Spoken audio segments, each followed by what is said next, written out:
വിശദമായി പമോലിൻ കേസിലെ തുടരന്വേഷണ report Thiruvananthapuram vigilance കോടതി തള്ളി. അന്ന് ധനമന്ത്രിയായിരുന്ന ഉമ്മൻചാണ്ടിക്ക് കേസിൽ പങ്കുണ്ടെന്ന ആരോപണവും അന്വേഷിക്കണമെന്ന് കോടതി ആവശ്യപ്പെട്ടു.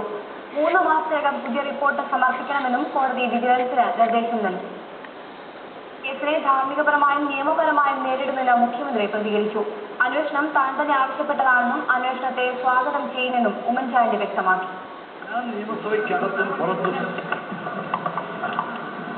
ധാർമ്മികമായും നിയമപരമായും ഈ പ്രശ്നത്തെ നേരിടുമെന്ന് പറഞ്ഞിട്ടുണ്ട്. അന്വേഷണം വേണമെന്ന് ആവശ്യപ്പെട്ടത് ഞാനാണ്. നിയമസഭയ്ക്കകത്ത് പറഞ്ഞു, പുറത്ത് പറഞ്ഞു. ഇന്നിപ്പോൾ വീണ്ടും അന്വേഷണമെന്ന് കോടതി പറഞ്ഞിരിക്കുന്നു. ആ അന്വേഷണത്തെ ഞങ്ങൾ സ്വാഗതം ചെയ്യുന്നു. നടക്കട്ടെ.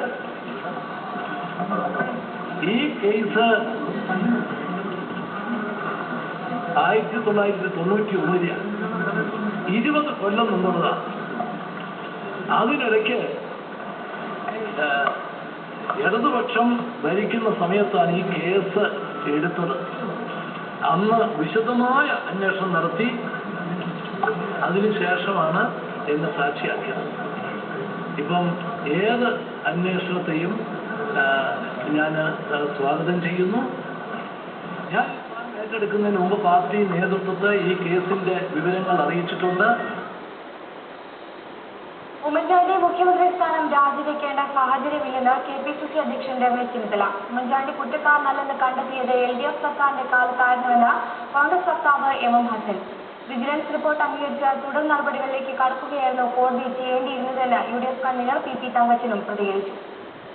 നിഷ്കളങ്കനും നിരപരാധിയുമായ ഉമ്മൻചാണ്ടി കോടതി പരാമർശത്തിന്റെ പേരിൽ മുഖ്യമന്ത്രി സ്ഥാനം രാജിവെക്കേണ്ടതില്ലെന്ന് KPCC അധ്യക്ഷൻ രമേശ് ചെന്നിത്തല പറഞ്ഞു. നിഷ്കളങ്കനും നിരപരാധിയുമായ ഉമ്മൻചാണ്ടി ഒരു വിധത്തിലും ഈ കേസിൽ പ്രതി ചേർക്കാൻ ആർക്കും കഴിയില്ല എന്ന് ഞങ്ങൾക്ക് ഉറപ്പുണ്ട്. ഉമ്മൻചാണ്ടി കുറ്റക്കാരനല്ലെന്ന് കണ്ടെത്തിയത് LDF സർക്കാരിന്റെ കാലത്തായിരുന്നുവെന്ന് കോൺഗ്രസ് വക്താവ് MM ഹസൻ വ്യക്തമാക്കി. ഇടതുമുന്നണിയുടെ ഭരണകാലത്താണ് പാമോയിൽ കേസിനെ കുറിച്ച് ഒരു പുനരന്വേഷണം നടത്തണമെന്ന് വിജിലൻസ് കോടതി ഉത്തരവിട്ടത്. അതിന്റെ അടിസ്ഥാനത്തിൽ വിജിലൻസ് പുനരന്വേഷണം നടത്തി. ആ അന്വേഷണം നടന്നതും അതിന്റെ റിപ്പോർട്ട് സമർപ്പിച്ചതും എല്ലാം തന്നെ ഇടതുമുന്നണി ഭരണകാലത്താണ്. ഇതുവരെ നടന്ന അന്വേഷണങ്ങളിലൊന്നും ഉമ്മൻചാണ്ടിയെ പ്രതിയാക്കാനോ തെളിവ് ഹാജരാക്കാനോ കഴിഞ്ഞിട്ടില്ലെന്ന് PP തങ്കച്ചൻ ചൂണ്ടിക്കാട്ടി. കേസിൽ നിയമപരമോ ധാർമ്മികമോ ആയ പ്രശ്നമില്ലെന്നും മുഖ്യമന്ത്രി രാജിവെക്കില്ലെന്നും ധനമന്ത്രി KM മാണി പറഞ്ഞു. ഒരു പുതിയ ട്രയലിന്റെ സന്ദർഭത്തിൽ എവിഡൻസ് വരികയാണെന്ന് വിചാരിച്ചു. ഉമ്മൻചാണ്ടി ഇൻവോൾവ് ഒരു എവിഡൻസ് വരികയാണ് ട്രയലിന്റെ സന്ദർഭത്തിൽ. അങ്ങനെയാണ് കോടതിക്ക് പറയാം ഉമ്മൻചാണ്ടി എവിടെ പ്രതിയാക്കിയെന്ന് പറയാം. ഇപ്പോൾ അങ്ങനെയൊരു സാഹചര്യമില്ല. കോടതി വിധി ഉമ്മൻചാണ്ടിക്ക് എതിരായിട്ടുള്ളതല്ലെന്ന് മന്ത്രി ആര്യാടൻ മുഹമ്മദ് അഭിപ്രായപ്പെട്ടു. ഉമ്മൻചാണ്ടിക്കെതിരെ വിധിയില്ല. പുനരന്വേഷണം നടത്തണമെന്ന് പുനരന്വേഷണം നടത്തിക്കോട്ടെ. ആദ്യ ഗവൺമെന്റ് അന്വേഷണം നടത്തിയതൊക്കെ ഇടതുപക്ഷ ഗവൺമെന്റിന്റെ കാലത്ത് തന്നെ ആ വിജിലൻസ് അന്വേഷിച്ചത്. ആ കാലത്ത് അന്വേഷിച്ചിട്ടില്ല. ഇനിയിപ്പോ ഞങ്ങളുടെ കാലത്ത് അന്വേഷിച്ചാൽ വരുമോ? വരികയാണെങ്കിൽ വന്നോട്ട്.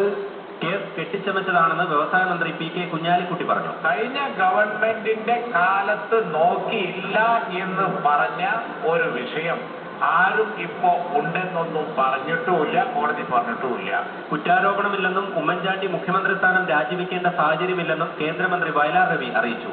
ജനശ്രദ്ധ തിരിച്ചുവിടാനാണ് പ്രതിപക്ഷം ഉമ്മൻചാണ്ടിയുടെ രാജി ആവശ്യം ഉന്നയിക്കുന്നതെന്ന് കേന്ദ്ര ആഭ്യന്തര സഹമന്ത്രി മുല്ലപ്പള്ളി രാമചന്ദ്രൻ പറഞ്ഞു.